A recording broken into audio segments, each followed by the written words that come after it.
गोपाल जय जय गोविंद जय गोविंद जय जय गोपाल जय जय गोविंद जय गोविंद जय जय गोपाल जय जय गोविंद जय जय गोपाल जय जय राधा रमन हरि गोपाल जय जय राधा रमन हरि गोपाल जय जय राधा रमन हरि गोविंद जय जय राधा रमन हरि गोविंद जय जय गोविंद जय जय गोपाल जय जय गोविंद जय जय गोपाल जय जय गोविंद जय जय गोपाल जय जय गोविंद जय जय गोपाल जय जय राधा रमन हरि गोविंद जय जय राधा रमन हरि गोविंद जय जय राधा रमन हरि गोपाल जय जय राधा रमन हरि गोपाल जय गोविंद जय जय गोपाल जय जय गोविंद जय जय गोपाल जय जय गोविंद जय जय गोपाल जय जय गोविंद जय जय गोपाल जय जय राधा रमन हरि गोपाल जय जय राधा रमन हरि गोपाल जय जय राधा रमन हरि गोविंद जय। बहुत बहुत धन्यवाद देवी, बहुत सुंदर सब कुछ।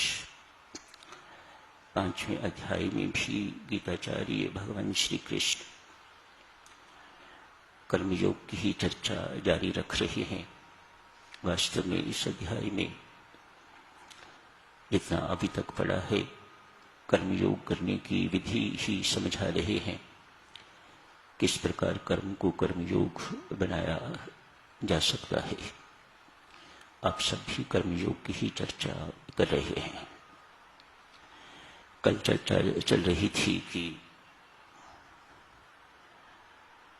हम कर्तव्य कर्म निभाते हैं,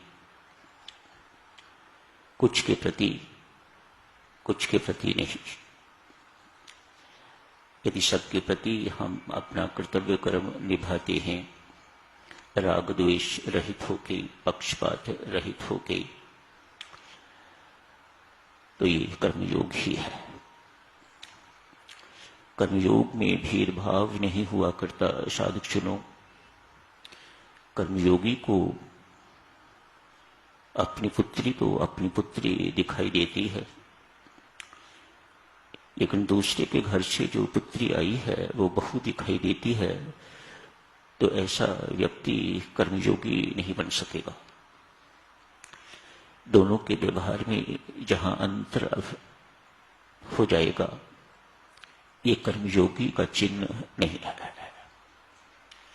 कर्मयोगी बनना चाहते हो तो आपको इन छोटी छोटी बातों का बहुत ध्यान रखने की जरूरत है। बड़ी बड़ी बातें नहीं हैं, हैं ही बहुत छोटी छोटी बातें। कर्मयोग में देवियों सज्जनों, सुख की उंगली अपनी ओर कभी नहीं मुड़ती। कर्मयोगी बहुत अच्छी तरह से जानता है, सुख मेरे भोगने की चीज नहीं है, सुख औरों को देने की चीज है। जिस किसी की समझ में ये इतनी सी बात आ जाएगी, वह तत्काल कर्मयोगी बन जाएगा।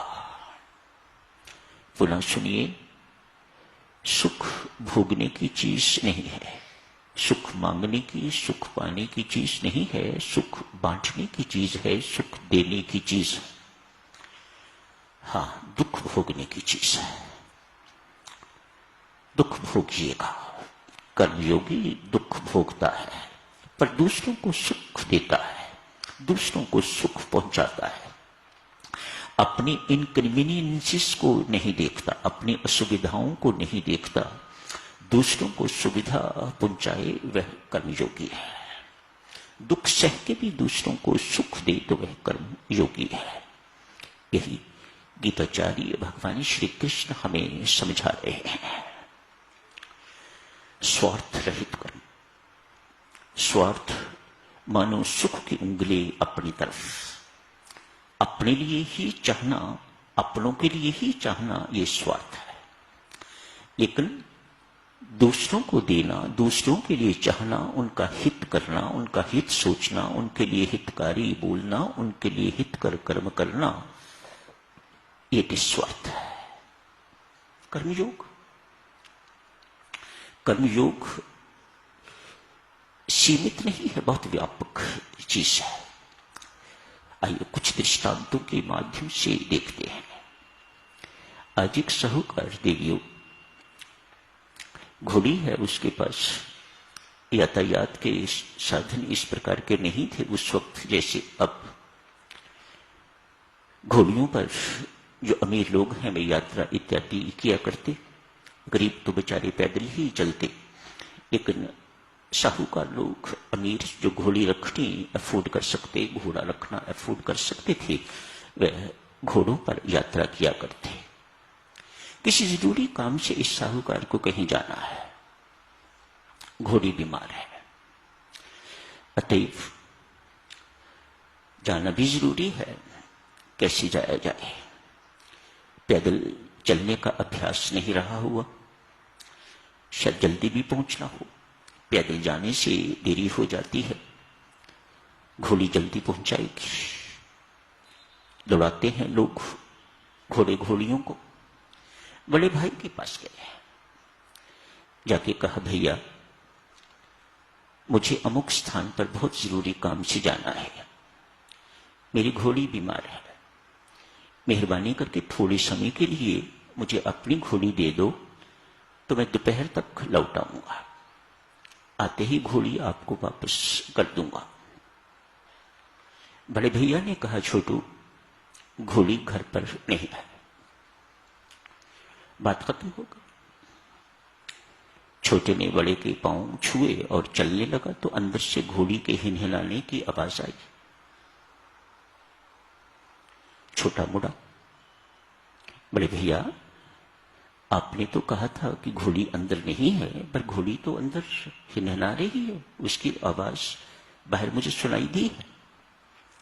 मूर्ख, बड़ा भाई कहता है, मूर्ख, उस पशु की भाषा तेरी समझ में आ गई, लेकिन मेरी बात पर तुम्हें विश्वास नहीं।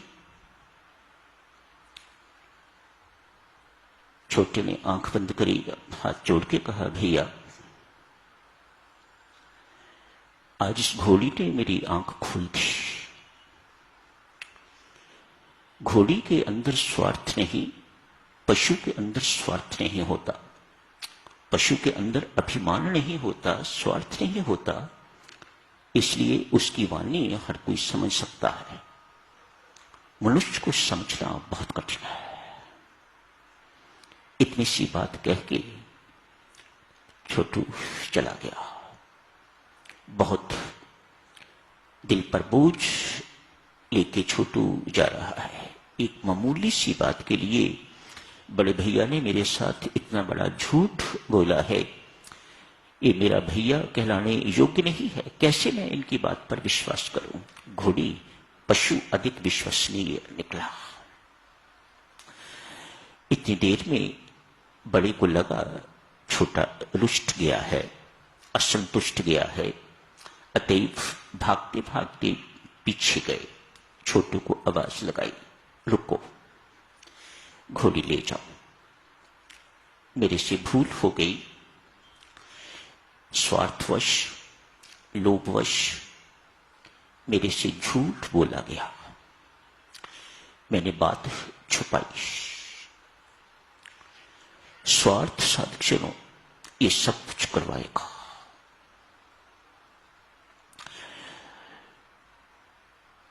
जितने हम बैठे हैं मोहग्रस्त मानो स्वार्थी, मोहग्रस्त अर्थात जिनको अपने और अपनों के अतिरिक्त कोई दूसरा दिखाई नहीं देता, वह कर्मयोगी नहीं हो सकता।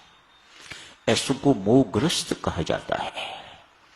जिन्हें सब कुछ अपने लिए और अपनों के लिए ही चाहिए, जो सब कुछ अपने लिए और अपनों के लिए ही करते हैं, उन्हें मोहग्रस्त कहा जाता है। ऐसे व्यक्तियों को बच्चियों स्वार्थी कहा जाता है।